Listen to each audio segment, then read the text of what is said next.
fights with passion, and he inspires. Are you ready for a war?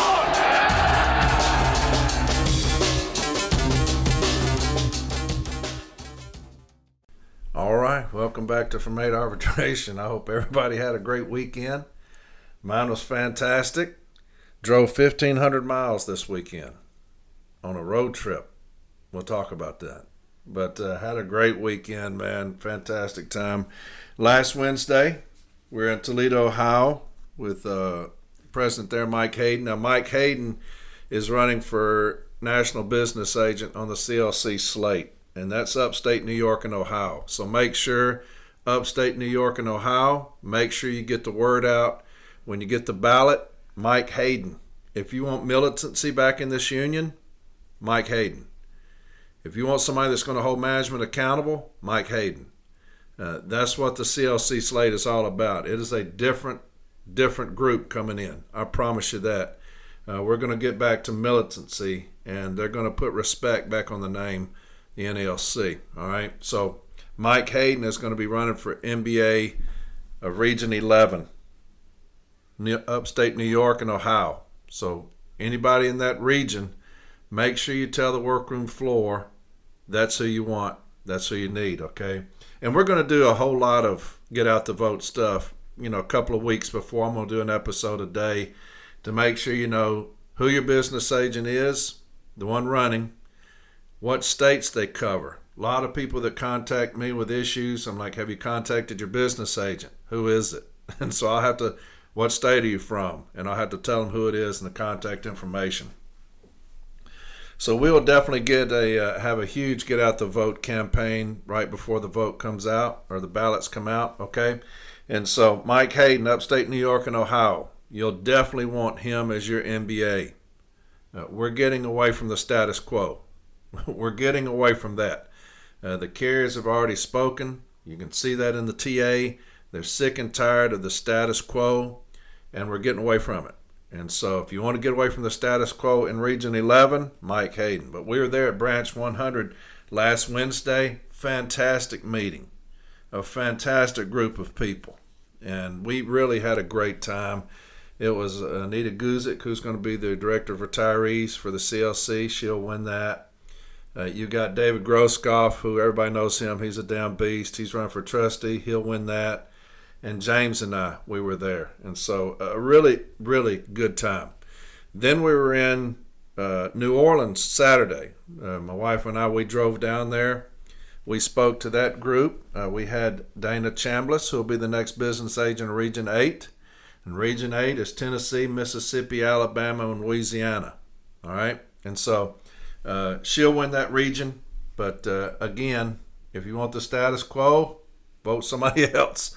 If you want to bring militancy back to this union, Dana Chambliss is who you want. James Henry has made it clear.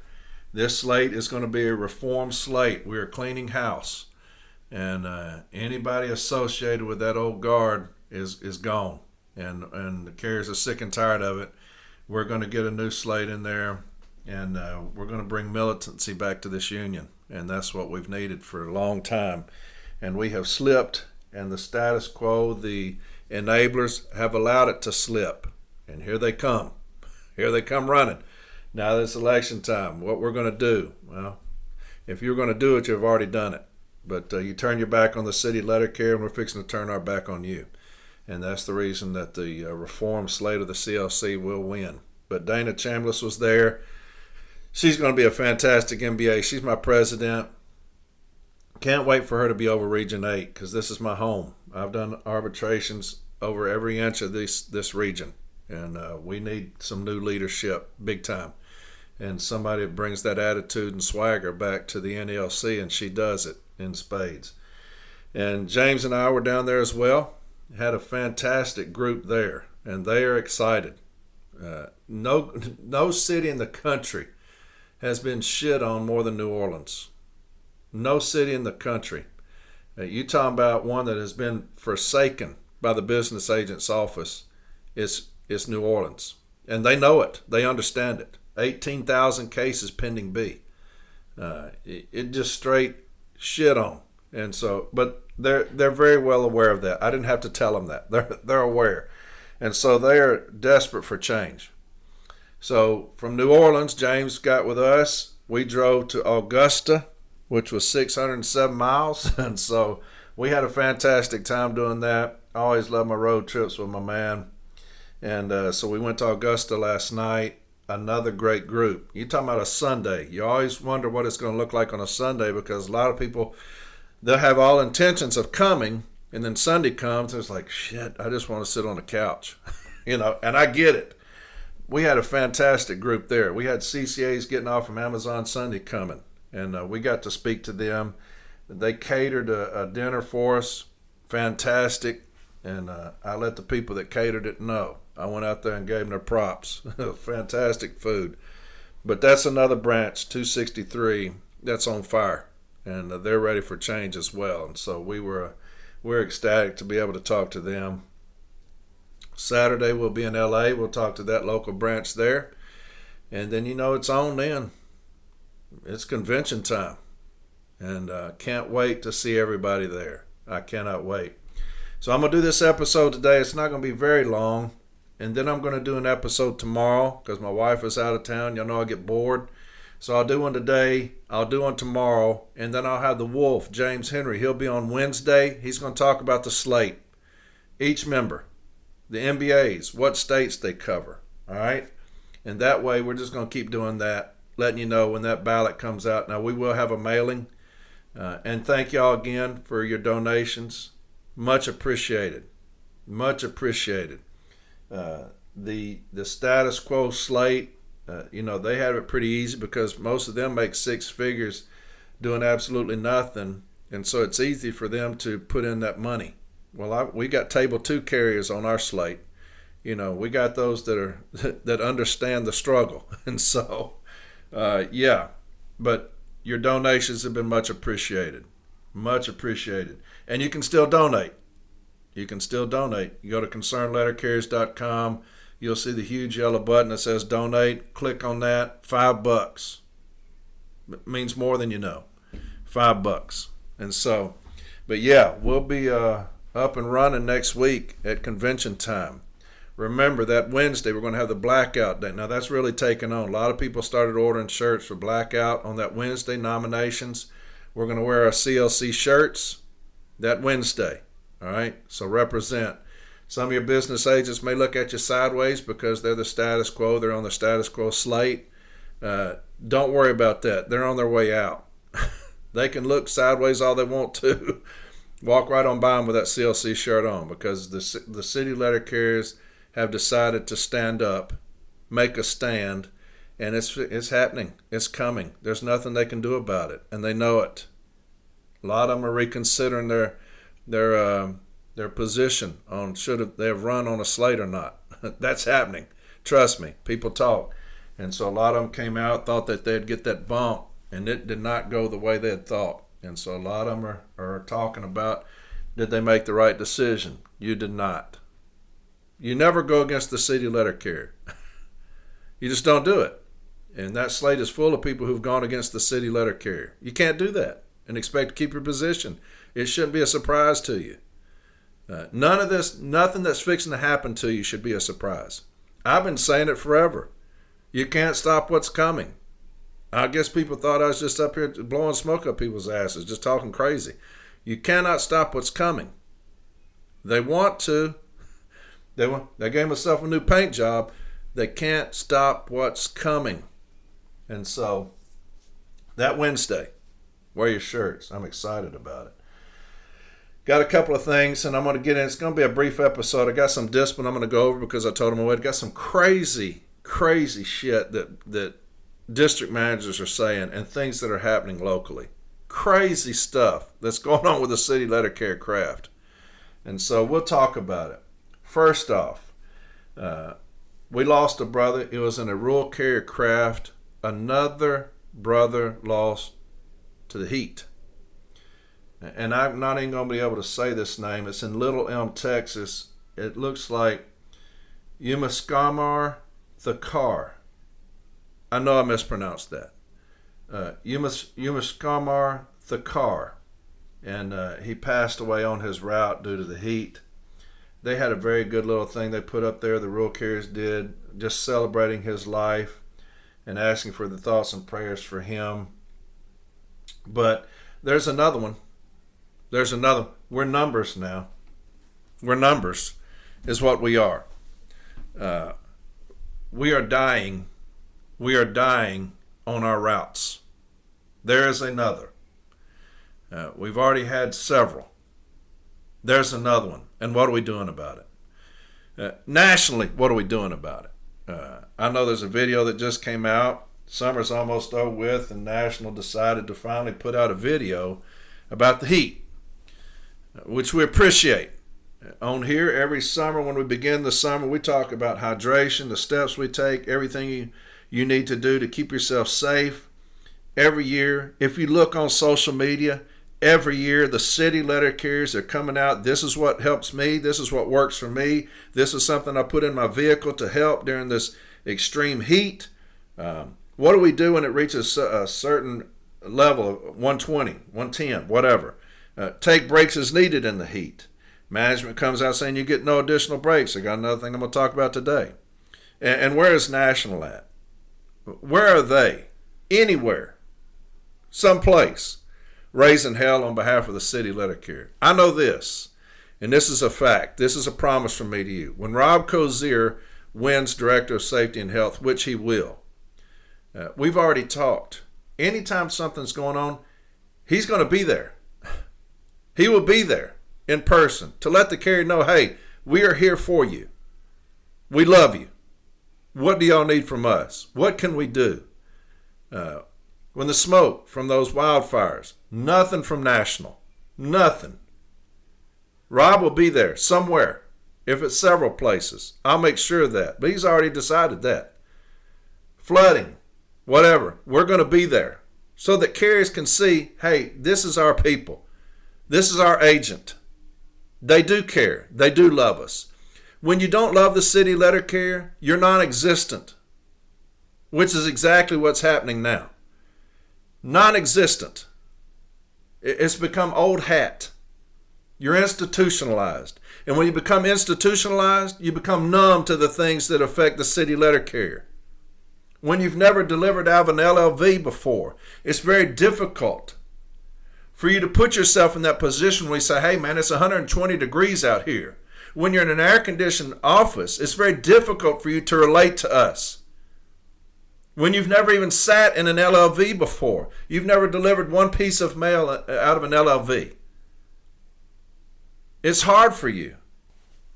You've got to love the city letter carrier with everything in your being. You've got to love the city letter carrier. I've said that years ago. You've got to have an unbridled, passionate love affair with the city letter carrier. That's what you've got to have. That way when things happen, your ass is on fire trying to get there to them. If something happened with one of your loved ones, your ass would be on fire trying to get to them. Trying to get to them, to comfort them, to tell them that you love them. That's what you do when you love somebody. When you've become complacent at your position, you tell people, go look at an article I wrote in 2008. Go look at this language. It's become a job. I liken it to Brooks. I think I said this the other day. Brooks, the character on Shawshank Redemption. Remember that? He finally gets out of jail. And what does he do? Hangs himself because he's institutionalized. He doesn't know anything else but jail. That's all he knows. He's been there his entire life. He didn't know how to adapt to just living life outside of jail.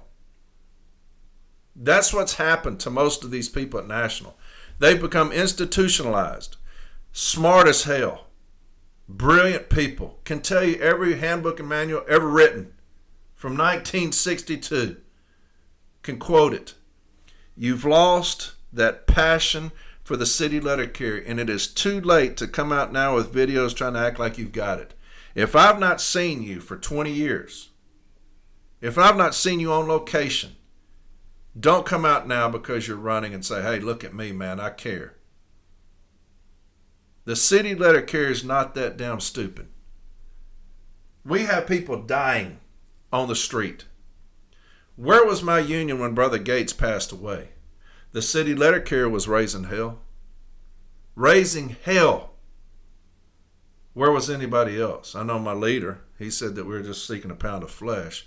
Where was anybody else? Where was somebody putting a foot in that ass saying, don't ever say that about a city letter carrier, that where they're seeking a pound of flesh. They are hurting. They're hurting because their brother is dead in somebody's yard. Don't you ever disrespect light blue. Now, you can strip all my responsibilities away from me for saying that. Don't you ever disrespect light blue again by saying some dumbass shit like they're seeking a pound of flesh. That's our people.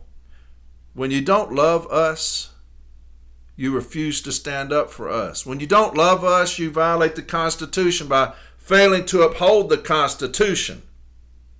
When you choose the establishment, the status quo, over the city letter carrier, that's what happens. You violate the Constitution. I read you those names. We'll talk about it again tomorrow. You violate the Constitution. You refuse to go by the Constitution to protect the establishment, the status quo.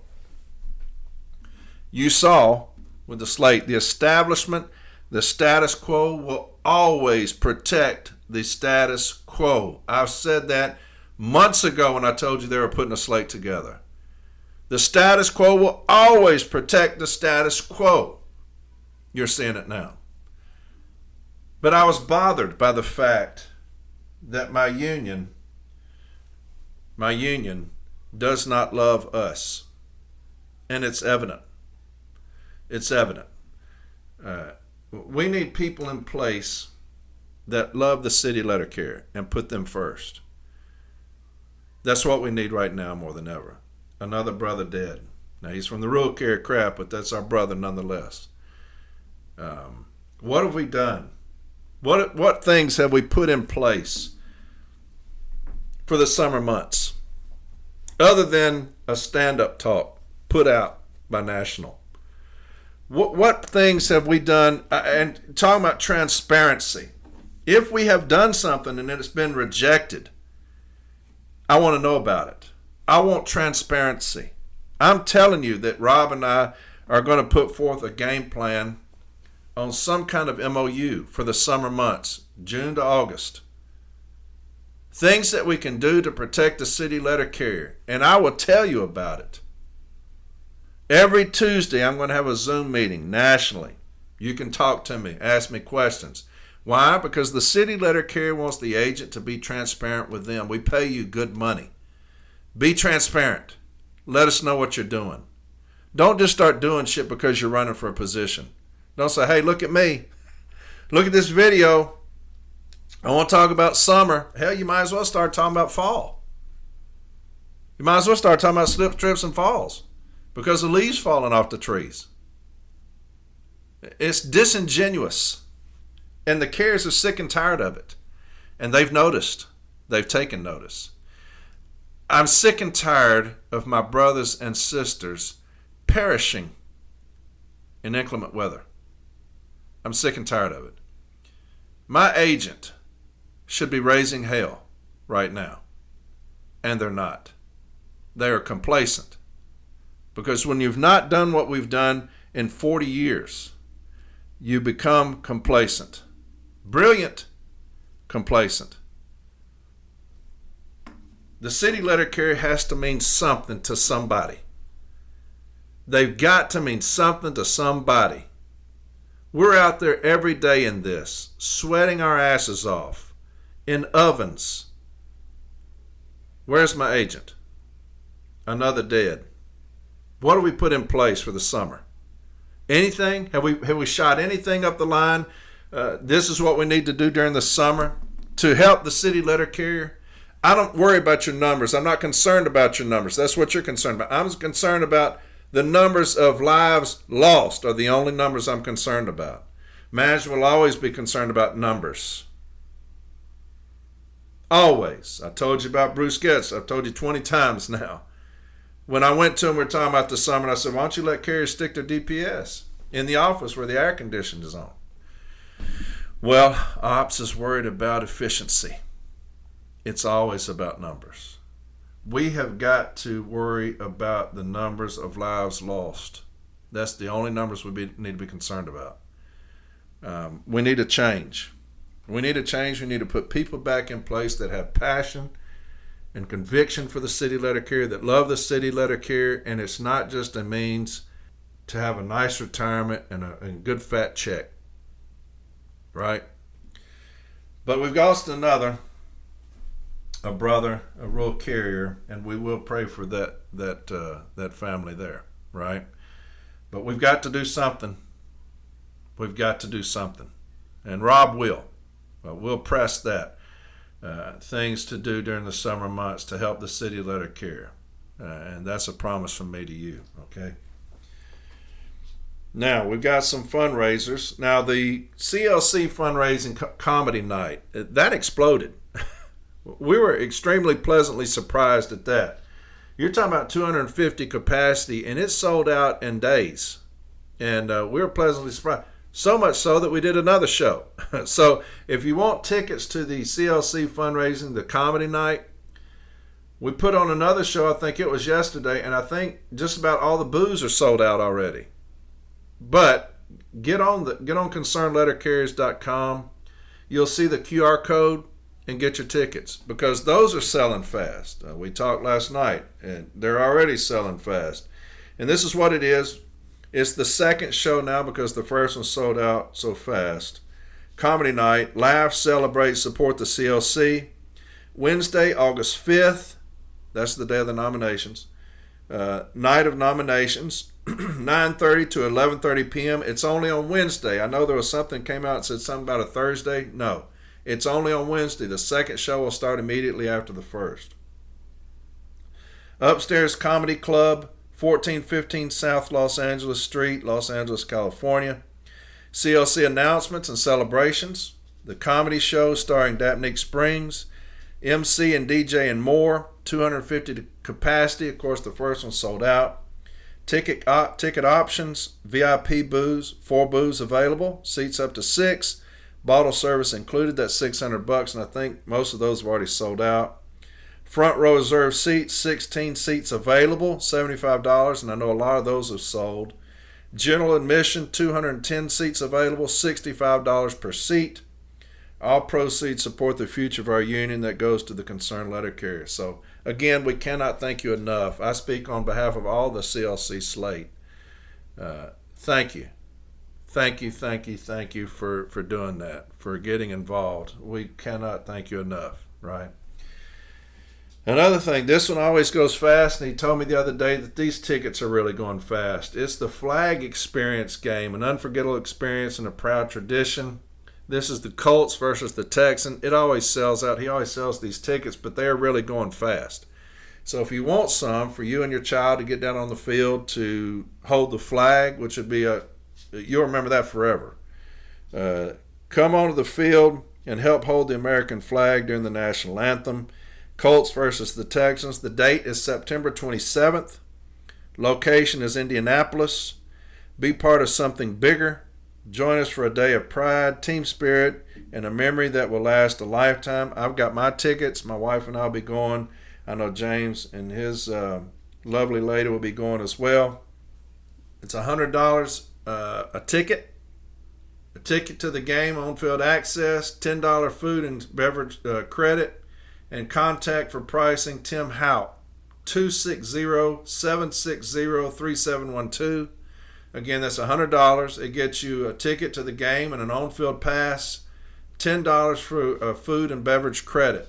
You contact Tim Hout, 260-760-3712. Contact him and get those tickets, all right? Another thing, and this is up near Knoxville, is come hang out at the ballpark with Smoky Mountain Branch 419. It's letter carrier appreciation, and it's to the Smokies baseball tickets, okay? The Smokies baseball is up there. To purchase 9626 Smokies baseball tickets, use the code lettercarriers26. And if you go to James Matt Collins, if you look up James Matt Collins on Facebook, he'll have that for you there. You can click on there for the parking information and click to buy tickets. Of course, I can't do that for you on this podcast, but you'll click it You'll get your tickets, but go. It's a letter carrier appreciation.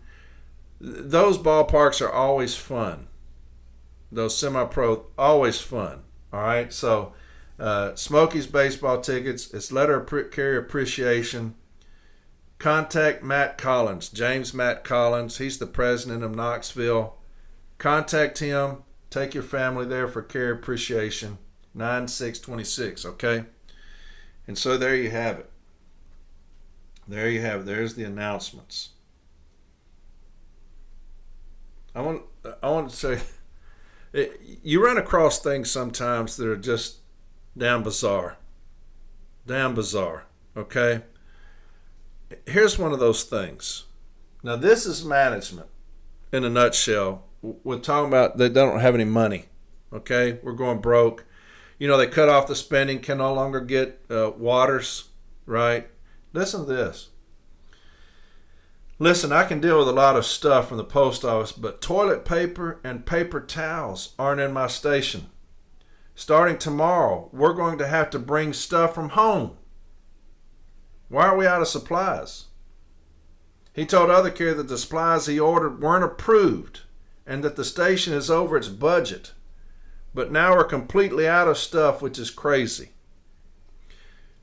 They don't have toilet paper and they're not allowing them to buy any. How insane is that? These are things that need to be on the news. We need to, you know when a dog shits on the carpet, you smear his nose in it? That's what we need to be doing to the Postal Service. When they do stupid stuff like this, hey, look, if y'all going to use the restroom, you got to bring your own toilet paper. You got to bring your own supplies. This place has lost its mind. Lost its mind. Completely insane. I'm gonna have to bring my own toilet paper to work because they're not approving it. Nuts. Now they've already grieved it. They'll win that, but that's where we are as a company. You've got so much waste and fraud up there at the top. So much mismanagement, so much fat that they refused. And I'm going to read an OIG report tomorrow. Crazy. All the things they're going to do to fix it. Nothing about management. It's always us, collective bargaining. I'll do that tomorrow. But all of this waste, and what do? Hey, we can't buy y'all toilet paper. You got to bring it from home. God. We need to be somewhere on some news outlet talking about that. I'm telling you, when I take over, I'm going to be the biggest snitch there is. I'm going to get in good with some people. All right? And when something comes out, I'm going to be on there and say, yeah, here's the latest. They're not buying toilet paper. They told my carriers that if you need toilet paper, bring it from home. God.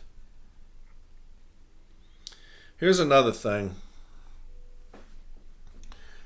From a branch in Midwest, we have a new district manager, and he informed us that we have to be sitting in our cases 10 minutes prior to clocking on. I'll read that again. This is a fact. We have a new district manager, and he informed us that we have to be sitting at our cases 10 minutes prior to clocking on. That's where here's a cat going to come in and say, hey, all my carriers, y'all need to be sitting at the case 10 minutes prior to clocking on. Here's the problem with that. That's a grievance. We're going to file a grievance on that, okay? So, first off, you're going to go to the M41 handbook, all right? M41 handbook, 112.26. 112.26 of the M41 handbook, when it talks about diligence and promptness. Do not report at cases or racks before tour of duty is scheduled to begin, or linger about cases or racks after hour has ended. I'll read that again. 112.26 out of the M41 handbook. Do not report at cases or racks before tour of duty is scheduled to begin. So he's telling y'all to directly violate the M41. That'll be via Article 19. Also, 41.3K. 41.3K. Supervisors shall not require nor permit employees to work off the clock. Okay? Supervisors shall not require nor permit employees to work off the clock. If you're telling me that I have to do something before I clock on, such as go sit at my stool, you are telling me to work off the clock. You're requiring me to work off the clock. Okay? Sitting at my case is an instruction. Sitting at my case, telling me that you'll be sitting at your case 10 minutes prior to clocking on, that is an instruction from management to me. I can fail to follow an instruction, right? So you could possibly be disciplined for failure to follow instructions for something they're telling you to do off the clock. Now, fail to follow instruction is a noun, right? Fail to follow instruction is a verb. That's an action. Working is a verb. So that is an action. So you're telling me to do something that I'm not required to do, and you will discipline me for failing to do so. Say that I failed to follow an instruction. I failed to sit at my stool. That is a verb. That is an action. So we will grieve that, right? Article 19, via section M41 Handbook 112.26. Also, Article 41.3K. You can't require me nor permit me to work off the clock. And that's exactly what that's doing. But that's where we're at now. A district manager comes in and says, go sit at a stool 10 minutes prior to clocking on. Oh, sheesh. Here's something. It goes along with the brother that passed away. I would not ever condone a work stoppage or a walkout. Okay, you got to be very careful with that. Very careful. It says, hearing reports of USPS workers walking away from their trucks in the middle of the routes across the area, possibly in protest of the conditions after the heat is believed to have claimed the life of a mailman in Little Elm a few days ago. And had a lot of people agreeing with that. Be very careful. I get it. Brothers and sisters, I promise I get it. It is frustrating. Be very careful with that, okay? Be very careful. Expect more from your leaders. Expect more from your leaders to come down there on your behalf and rattle some cages around. But be very careful that. I wanted to touch on that back when I was talking about it, and I do screenshots, and so I'm just flipping through screens. I should have put that up front, but be careful, okay? Be very careful about that, especially putting it online. Be very careful with that. I get it. You know, our people are dying, and so it's very easy to fall into that, but just be careful.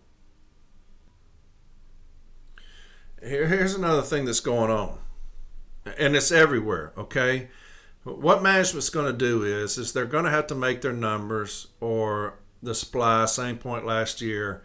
They're going to have to beat those numbers, and they will steal from us, okay? Especially with the financial situation that they're parroting all over the place right now. They're going to steal. We've got to catch them stealing. The 1017A is a perfect example. Going in there, just deleting your time. You know, if I told you to be back in 8 and it was 8:30, we're just going to delete the 30 minutes you're working, okay? CCAs, stealing their time constantly. Had that here in Nashville a few years ago. I want to read this to you. Let me say I appreciate the podcast and look forward to voting for the CLC slate. Thank you, sir. Last week I was supposed to carry an hour and a half pivot on my old route. When I came back in the afternoon, they had switched up my pivot. That evening I ran into the carrier who had cased my old route and asked him what happened with my original pivot. He told me that he heard management say they didn't have enough vehicles, which is going on everywhere. Again, what is the position of NELC? They're running out of where are the vehicles going? We're losing routes. How do we not have any vehicles? They're taking routes from us, and we don't have where are the vehicles going? Anyway, he told me that he heard that management say they didn't have enough vehicles, so management decided to have 2 new CCAs load the route into a 204B's private vehicle. The 204B drove the CCAs through the entire route so that they can deliver the route. Wait, it gets worse. I pulled their clock rings as part of my dock request. One of the CCAs had their clocking changed from street delivery on the route to training time for 7 hours. The other CCA had an out to lunch and in from lunch added to their clock rings despite being on the street for over 7 hours. I didn't recognize the EIN of the person who had edited the clock ring, so I asked for that info too. Turns out it was the station manager. Mind you, this was on a Monday, and we had timekeepers in that day. There's just so many things wrong. Correct. Correct. That's how they view us, okay? Now, you're going to get some attendance discipline. I'm going to read you an intro. You need to be at work. You need to be loyal to the company. You need to, all these things. When you talk about loyalty, what does it say? Employees are expected to be loyal to the United States government and uphold the policies and regulations of the Postal Service. What about stealing? What about blatantly stealing? When you put us on training, it doesn't count towards the station's time, right? When you say I was out to lunch and I wasn't, what about clocking me out when I'm still delivering? It's rules for thee, but not for me, right? It always has been the double standard. But those are things that we have to constantly look out for. Now, if every day you go in and you ask clock rings, they're going to say, I'm fishing. Y'all just fishing for agreements. No, I'm just going to see if y'all are stealing from me, if y'all are cheating me. That's what I'm doing. So just be careful, okay, with your CCAs specifically. Be careful with your CCAs. They will take advantage of them. We have an establishment that's not protecting them. It's still going to be in the contract. You heard that. I swear to God, when we get in there, we're going after an all-career workforce. Got to get rid of the CCA position. They've been beat down too damn long. But just something else. Yeah, change the pivot. The managers took the CCAs in their personal vehicles and drove them around. Because we don't have enough vehicles. Insane. I saw the other day they're talking about, I read you that about the manager that was in the back of the vehicle and said he needed to be brought back, it's too hot. But put the CCA back there. That's another thing that we need to have done during the summer months. We got to figure something out. You can't put a CCA in a confection oven, training them, asinine. It seems like we'd have done something before to protect our CCAs during the summer months from being put in the back of a vehicle. What else can you do? I don't know, but that's just, you're waiting for another tragedy. I would like to see National do something with that as well. But again, when you become complacent and out of touch, that's what you fucking get. And it pisses me off. I'm going to go over a couple of disciplines, and then we'll call it a day on this one. I've got another, I'll do another one tomorrow. Got a lot of more screenshots tomorrow, but I told you my wife is gone. I get bored and sad. And so we'll do that tomorrow, okay? Here's something else somebody sent me. And here's another thing. Here's another thing that we will remedy. Hi, Corey. We've been in a hostile environment for 3 years now, and we need help. The postmaster was even investigated for changing clock rings, which is a clerk function. And I just read you that other thing, right, where the postmaster was going in and doing that, even though they had a clerk doing stuff. Without 1260, some carriers without knowledge. The word is it's up to the IMPU whether she gets removed or moved to another office. The anxiety and stress is more than we can stand. We're exhausted and need help. Please help. Now read that again. We have been in a hostile environment for 3 years now, and we need help. The PM was even investigated for changing clock rings, which is a clerk function, without 1260s, some carriers without their knowledge. The word is it's up to the IMPU whether she gets removed or moved to another office. The anxiety and stress is more than we can stand. We're exhausted and need help. Can you please help? One of the things that we talk about everywhere we go, James and I, are the dogs of war, the teams we're putting together to send out nationally. In a situation like that, you say that the IMPU is the only one that can have them move. That is incorrect. An arbitrator can do that as well. When we take those cases to arbitration, of course, your grievance procedure is broken because the status quo has allowed that to happen. Now they're running again. So the people who've got us in this are telling you they're going to fix it, right? We've heard that before. But anyway, what you need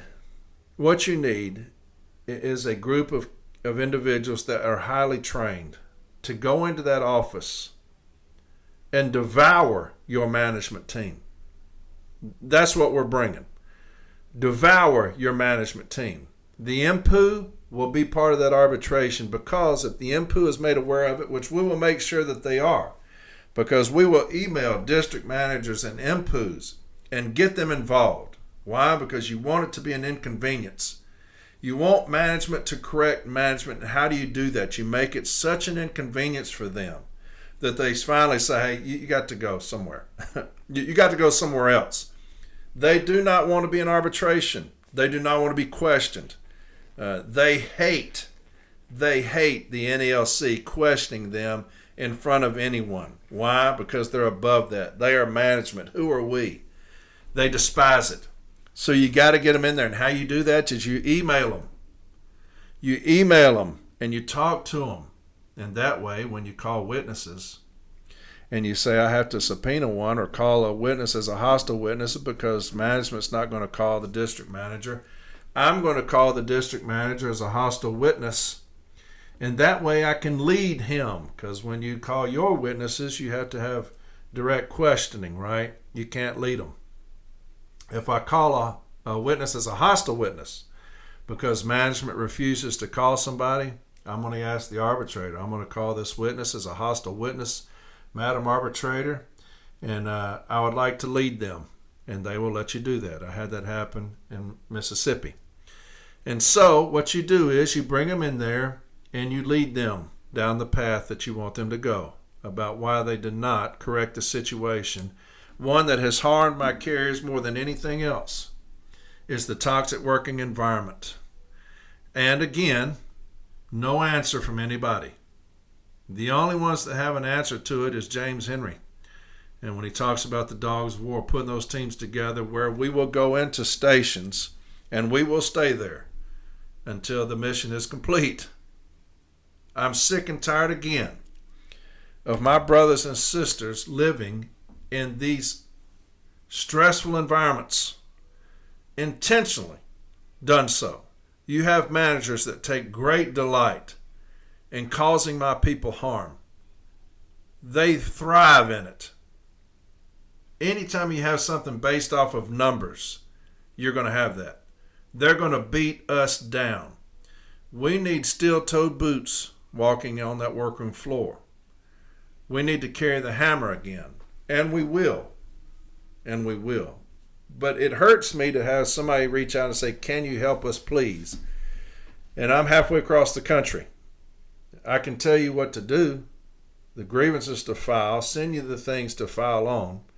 See if an IMIP is being done based off of the complaints that were given. And obviously there were some. If the IMPU's saying, they're saying that the IMPU's the only one that can move them, they're not going to move nobody. You got to make them want to. Okay? Here's two disciplines. They're similar. And you're seeing a lot of this lately. It's based off of social media things, okay? It's based off of social media things. We're going to read these and then we're going to be done. And then tomorrow we'll have some more. I've got some more discipline and then some other things. I'm going to read some from Hawley and stuff like that, talking about bonuses, which you'll like. Here's the first one. Subject, 7-day suspension, no time off. This official disciplinary 7-day suspension, no time off, is being issued to you for the express purpose of advising you of the following serious deficiency in your record, which must be corrected immediately. Now again, we're just going to base solely off the charge. You're going to get a lot more when you request information, okay? A lot more. Charge, improper conduct. On July 11th, 2026, you made a social media post at 5:41 p.m. That did not reflect favorably upon the Postal Service. Your social media post stated, "Me preparing for my Netflix documentary on how the post office wastes money." Oh, I bet this cat's fun to hang around with, right? It says, now this is improper conduct, right?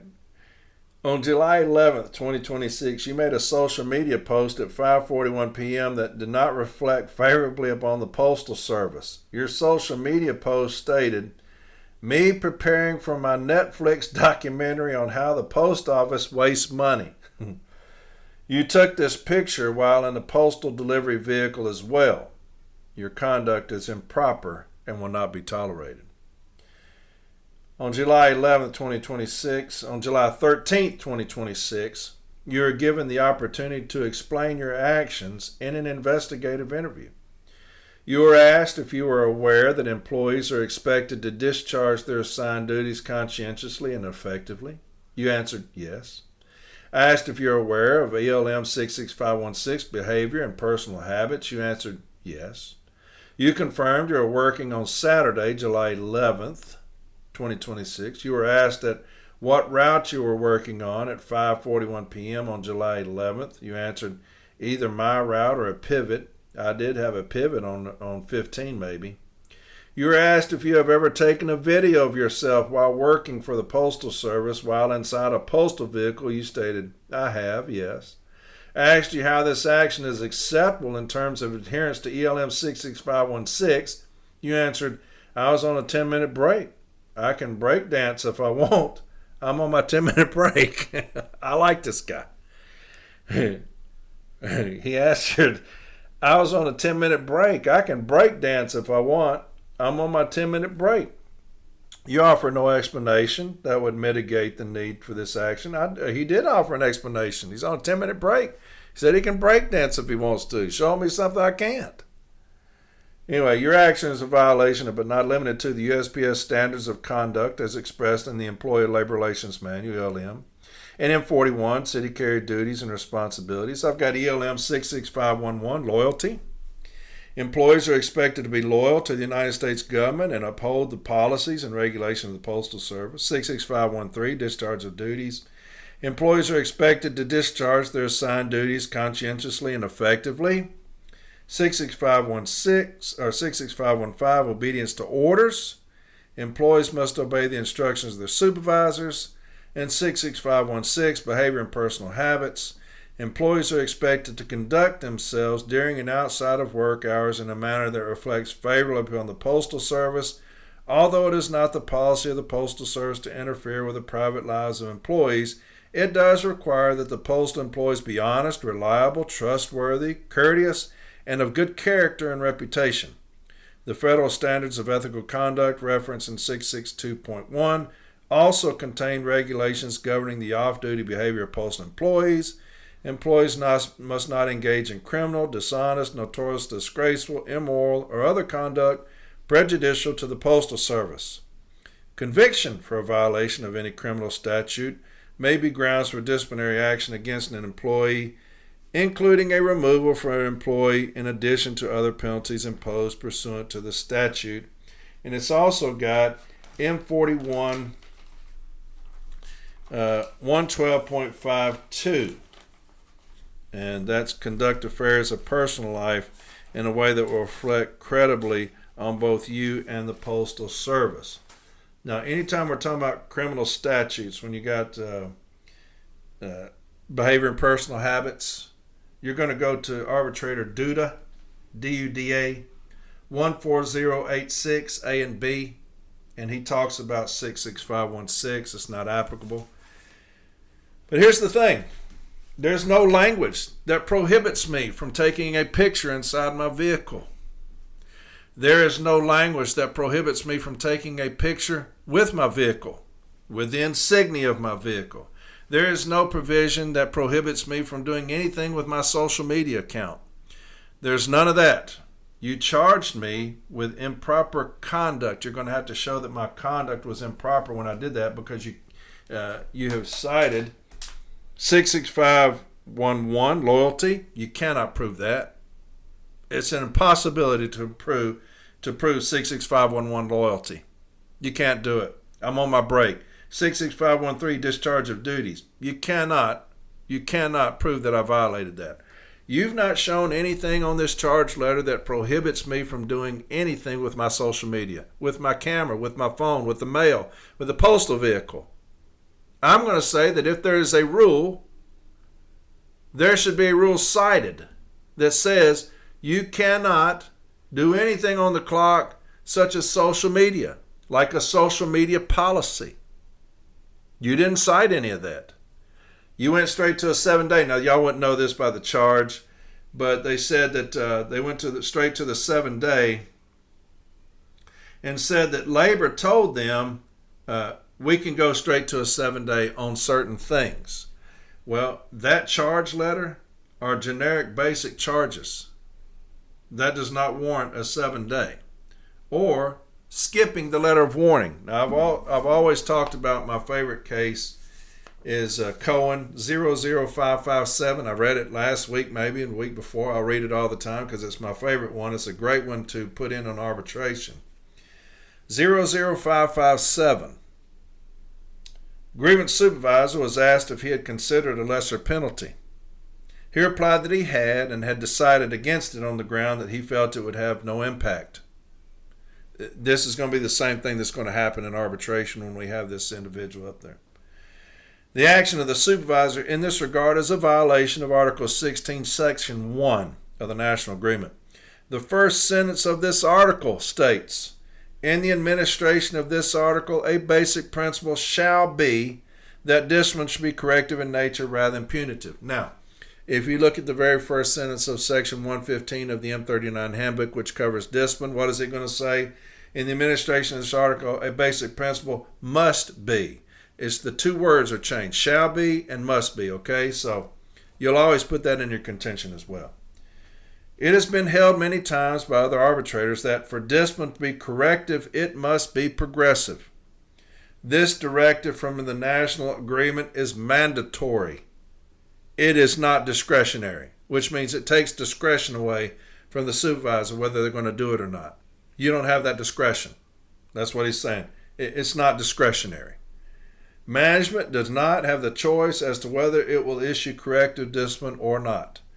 It must attempt to make discipline corrective. Here, grievance supervisor decided for reasons which appeared to him to be valid that corrective discipline would be useless. He does not, however, have that discretion. He must attempt to issue corrective discipline even though he believes that it will be of no use. Okay? So always use that one. It's a great one. Then you always have the JCAM. It's beautiful. On page 16.2, corrective rather than punitive. We have an entire section just for this discipline that I just read to you. Corrective rather than punitive. The requirement that discipline be corrective rather than punitive is an essential element of just cause principle. Requirement. If you're going to hire me in and it's a requirement to do something, I have to do it before I can be hired in. Anytime you see the word requirement, that's a mandate. The mandate that discipline be corrective rather than punitive is an essential element of the just cause principle. The requirement that discipline be corrective rather than punitive is an essential element of the just cause principle. Okay? We're going to use that. If we go to the next page, page 16.3, examples of behavior. Halfway down, management must still meet the requisite burden of proof that the behavior took place, that it was intentional, that the degree of discipline imposed was corrective rather than punitive. And so, obviously, that's something that both parties have put a lot of effort into promoting, is that you're going to have to be corrective. You can't be punitive, okay? So we're going to use that.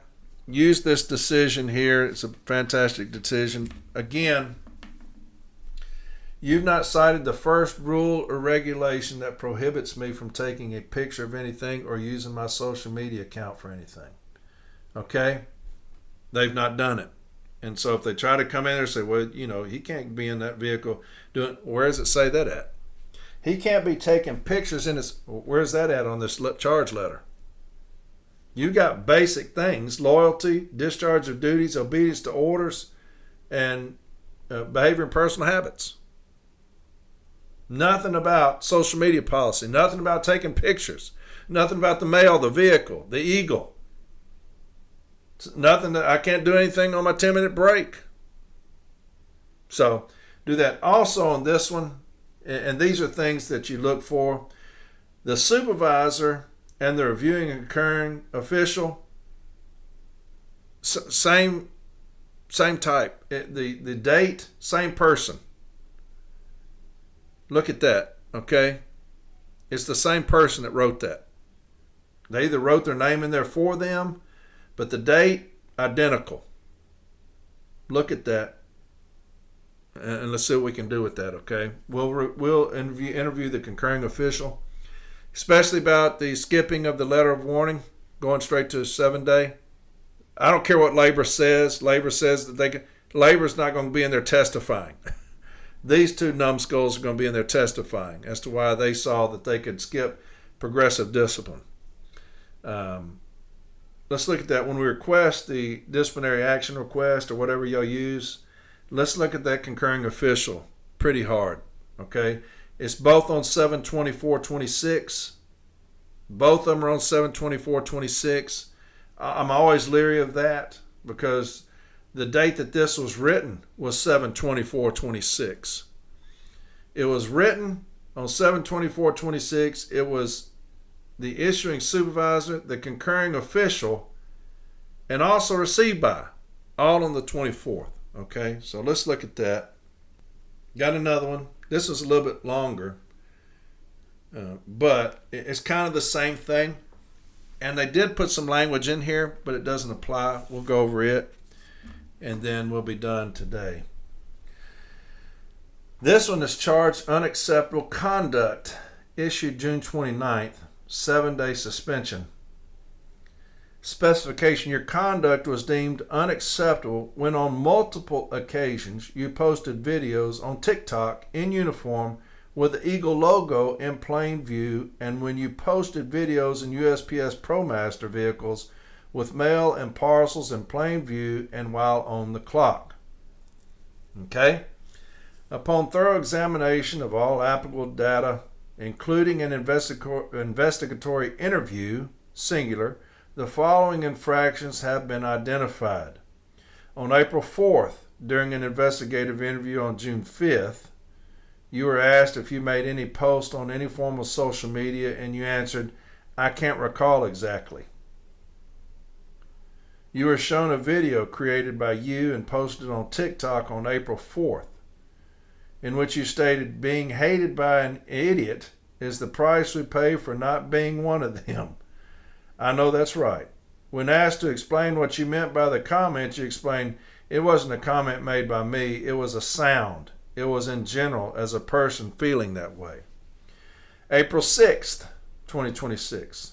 During your investigative interview on June 5th, you were asked if you made any post on any form of social media, and you answered, "I can't recall exactly. That's over a month and a half ago," which is a great answer. A great answer.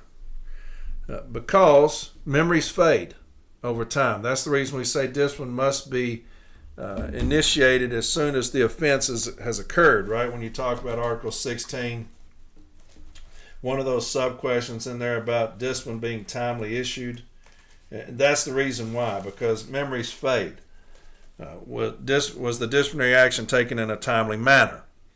Disciplinary action should be taken as promptly as possible after the offense has been committed, not after multiple offenses, because our memories fade. Okay? That snapshot in time, as they say, it fades. I can't recall exactly. That's over a month and a half ago. You were shown a video created by you and posted on April 6th on TikTok, in which you stated, "Branch President, I have to come down to your station this week. What do you think your investigative interview is for?" Your response is, "Because I was rude to an idiot." When asked to explain what you meant by this comment, you explained, "It was just joking, making light of the situation of not knowing. It wasn't made to any specific person." In this video, you're wearing your Postal Service shirt with Eagle logo in plain view. On April 15th, during your investigative interview on June 5th, you were asked if you made any posts on any form of social media, and you answered, I can't recall exactly. You were shown a video created by you and posted on April 15th, in which you stated how it feels fighting on the workroom floor every day with hostile management who believes they're untouchable, but little do they know I'm going to keep filing grievances and won't let up until something gives. Your response? Nobody's coming to save you. Nobody's coming to save you. Well, then nobody's going to stop me. When asked to explain what you meant by this comment, you explained it was just trying to express frustration in my hostile work environment. In this video, you're wearing your Postal Service shirt with the Eagle logo in plain view. April 17th, during the investigative review on June 5th, you were asked if you made any posts on any form of social media, and you answered, I can't recall exactly. You were shown video created by you and posted on April 17th on TikTok, in which you stated on 6130 time, when asked to explain what you meant by this comment, you explained, it's trying to express a feeling I have on a steward time. In this video, you're wearing your Postal Service shirt with the Eagle logo in plain view. And then they got several more. It's the same thing. 2 or 3 more, kind of the same answers. Then it says, during your investigative interview on May 22nd. Now, every interview you stated on here was June 5th. Every single one was June 5th. Where did the interview on May 22nd come from? Because when it initially started, you said, including an investigatory interview. That's singular. Remember when I said that? That's singular.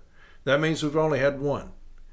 Or you would have said, during your investigatory interviews. So we had an interview on June 5th. Where did May 22nd come from? We need to request the investigative interview on May 22nd. If that's wrong, what else is wrong? And that's what we'll say in arbitration. Will an arbitrator buy onto it? Maybe. Louise Wolitz does. She said everything on there has got to be right. Everything, if it's to meet just cause. If every single date you talk about, I had an investigatory interview on June 5th, I'm going to ask for the investigatory interview on June 5th, and I also want the one that you referenced on May 22nd.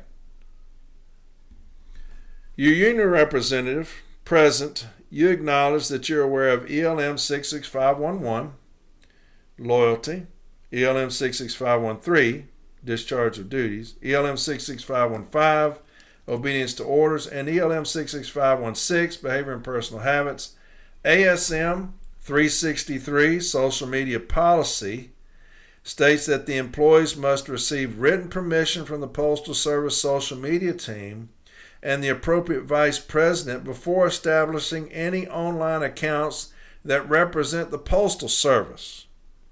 During your interview, you were that prior to your investigatory interview, you have been made aware of ASM Policy 363, social media policy.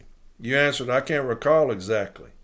On February 10th and 11th, Station Manager so-and-so had a joint stand-up with Formula A so-and-so and MCSO so-and-so on craft uniform policy per the Employee and Labor Relations Manual, Section 930, work clothes and uniforms, and ASM 363 social media policy.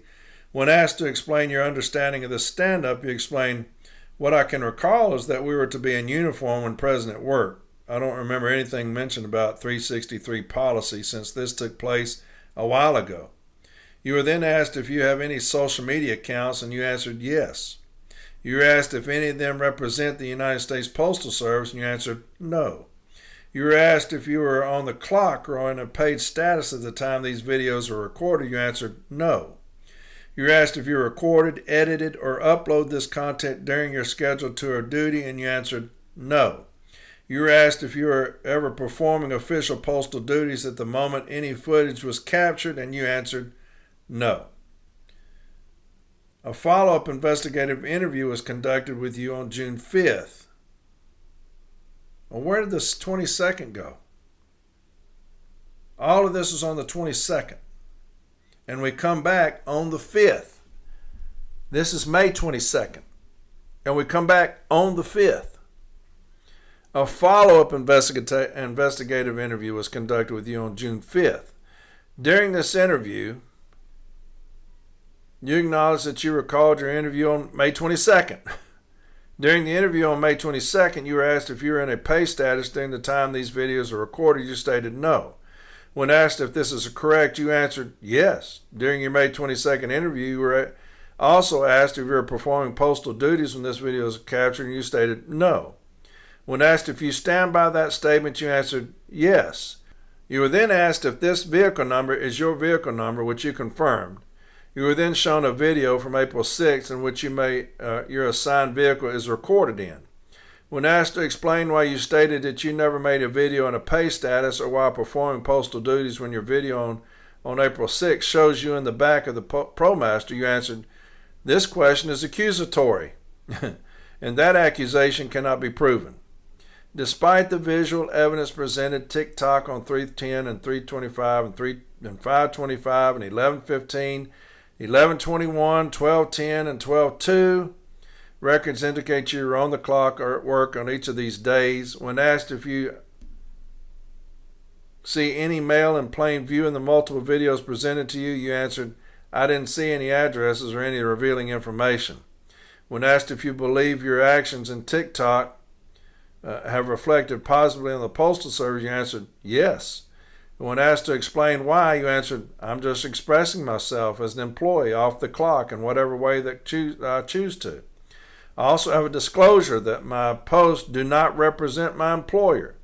At the time these videos were discovered by management, no such disclosure was found. Your misconduct and your explanation for your actions is unacceptable and not be tolerated." I know that's a lot, and I apologize. And so on the second day, they asked her about a bunch of dates, or cite a bunch of dates that they never asked her about and never put on this charge letter. Okay, so I'm going to bring that forward too, that 310, 325, 525, 1115, 1121, 1210, 1220, she was never asked about and given an opportunity to explain herself and defend herself against those. So you got a lot of stuff. Okay, you got a lot of things going on here. Basically, a person using TikTok at work. Okay, now if I'm at lunch, I'm off the clock. Okay, you can't tell me what I can do at lunch. I have arbitration sites, so I can go grocery shopping if I want to. Okay, so they can't get you for that.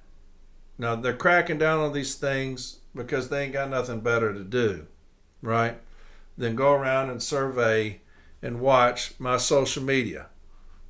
At some point, that is protected free speech. Okay, I can talk about my company. I can talk about how sorry they are. If it don't want it to reflect unfavorably on you, quit being pieces of shit, and maybe that would stop. But you got ELM 66513, discharge of duties. ELM 665, obedience to orders. ELM 66516, behavior and personal habits, so we still got the same thing. But then we've got Administrative Support Manual, ASM. 363.6, personal use of social media, subsection 2, rules. So, A, unofficial use. Unless you are an account administrator or have received prior authorization from an account administrator or the social media management team, do not use social media to speak for or act on behalf of the Postal Service or suggest that you have the authority to do so. You can't prove that. You're going to win it based solely on that. You can't prove that I did that. Okay? At no point am I acting on behalf of the Postal Service. Okay? And that's what I'm going to highlight. You can't prove that charge. You can't prove any of them really, but you can't prove that charge. And then it has B, behavior and personal conduct. Employee harassment, bullying, discrimination, or retaliation on social media between coworkers or by employees who identify themselves as Postal Service employees on social media that would be impermissible in the workplace is not permissible online, even if it's done after hours from home and on personal computer, smartphone, laptop, or table device, Employees are expected to conduct themselves during and outside of working hours in a manner that reflects favorably upon the Postal Service, and it's the same language. You can't prove that either. Okay? You can't prove that either. So the ASM is not applicable here. And we'll prove that, okay? When you get all the information, you're going to be able to defend that better. But, again, this individual had no prior discipline. They went straight to a 7-day. A lot of times they're going to do that. Like we always say, they're going to try to sell you on a letter of warning. When they don't have anything that's really that they feel comfortable with, feel strong on, they're going to try to sell you on a letter of warning by issuing you a higher discipline, 7-day, 14-day. And they were like, well, I can reduce it to a letter of warning, but it's going to have to be for a year and a half, whatever. Don't do that. This charge is weak. I'm doing TikTok at work, on lunch or on break. There's nothing in here telling me that I can't do that. There's nothing cited saying that I can't take pictures while I'm on the clock. You have an ASM. I'm not acting on behalf of the Postal Service as a representative of the Postal Service. That does not apply. There's no social media policy that tells me what I can or cannot do. You can't video or you can't record. You can't take pictures. There's none of that. None of that. Okay? So if I say, where does it say that I can't take pictures? Got to have it somewhere. It's got to be somewhere. And so there's your two forms of discipline, both on social media. To me, I think that National should have a position on it and give us something nationally to say, hey, look, we understand your right to free speech, and we're going to protect your right to free speech. You got social media now, things that a lot of these people didn't have when they came into National. Some of them haven't delivered mail for 40 years. Okay, so they're out of touch as far as social media is concerned. We need something saying, hey, we will protect your right to free speech. This is what you can do and this is what you can't do. This is how we're going to grieve it. This is how we're going to address it. Okay? To me, that's something that should happen. They're going to keep coming after us on that, right? So there's your episode for today. I'll have another one tomorrow, okay? And then I've got the Wolf, James Henry, Wednesday. We're going to go over the slate. And then it's LA, baby. It is on. It is on. And I can't wait. Remember to get your shirts, okay, for that Wednesday. We're going to have the blackout, the concerned letter carriers. We're going to represent. Change is coming. Change is coming. Everybody knows it. Everybody knows it. All right? So, y'all, please be careful out there. Please do what you got to do to protect yourself. It is devastatingly hot and humid. Protect yourself always.